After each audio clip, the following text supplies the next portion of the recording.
All right, a 9/11 call reveals the great lengths Defense Secretary Lloyd Austin's team went to conceal his health emergency. Can I ask, but can the ambulance not show up with lights and sirens?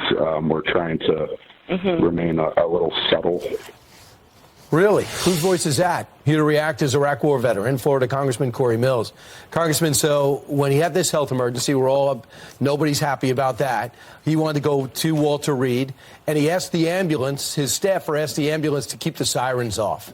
Number one, that shows somebody else outside his family knew about his health condition, doesn't it? Well, that's exactly what it is. And it wasn't about subtlety. It was about secrecy. And that's why he refused to actually contact Deputy Secretary Hicks, who was on vacation in Puerto Rico, to let her know that she had assumed his duties based on his medical conditions. And look, I wish Secretary Lloyd well in his health, but this also reinforces why in August of last year, I had filed my impeachment articles, and it was for dereliction of duty. Fast forward to now, not just the failure to get a status of forces agreement, not just the failures in Afghanistan with the botched withdrawal of 2021 or the recruitment deficit of 33,000 that indicates a failure in him doing his job, but now he has actually violated the federal law of 3349 that would have said, hey, look, I have to announce my vacancy. This is the same thing the president has to do if they go in for a colonoscopy. And now you're looking at where we have an increase in the amount of attacks that are occurring in Iraq and Syria on U.S. forces. You're seeing the impacts and disruption of commerce by the Houthi rebels, who are actually impacting over 12% of global trade, and now in a direct back and forth with U.S. Navy for direct kinetic actions. This is where we need someone at the helm. We cannot have a vacant presidency at 1600 and at the Pentagon. Cory, think about this with Afghanistan. I know you have. The president decides we're pulling out. His military people evidently told him, it's going to be detrimental if we pull out right now. Well, hell could break loose, but they do it anyway. So the president does it. It's the biggest disaster in American history. The president said no one ever recommended or ever told him that something like this could happen. And the military officers from Milley on down and McKenzie say, no, we did tell him. And sitting right there as Secretary of Defense and said, we did warn him.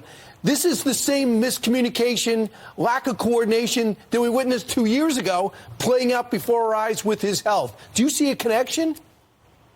I see an absolute connection. Again, we've seen where I truly believe that the House Republicans need to take up my articles of impeachment. This is something that is a bipartisan. We know that we're not going to get bipartisan support out of Mayorkas, even though we know the trouble's down there, or even for Biden himself. But when it comes to Austin, we've recognized that he has failed in his duties. And if it's health related or it's just an outright inability to follow the rules, he has failed to communicate what is going on. And that puts us at a real national security breach. Congressman, how often do you think that a Secretary of Defense should be speaking to the president, and especially with the Middle East in turmoil, Taiwan constantly in peril, and all the other challenges? Were you shocked to find out there was no communication at all? I was absolutely shocked. I mean, the Secretary of Defense, Secretary of State, your DNI, your head of agencies, your NSC, all of them should be talking to the president every single day about what our foreign adversaries are doing, about where we're at with an economic strategy, what's going on with decoupling away from China, an adversarial nation. How are we eliminating double taxation on Taiwan to stop the single point of failure on 92% of the global populace's semiconductor manufacturing? These are all things that you would think the president is talking about every day, but instead, he's talking about vanilla and chocolate ice cream and sniffing children. I wish you were lying. I wish you were exaggerating, but you're not. Cory Mills, thanks so much. Appreciate it.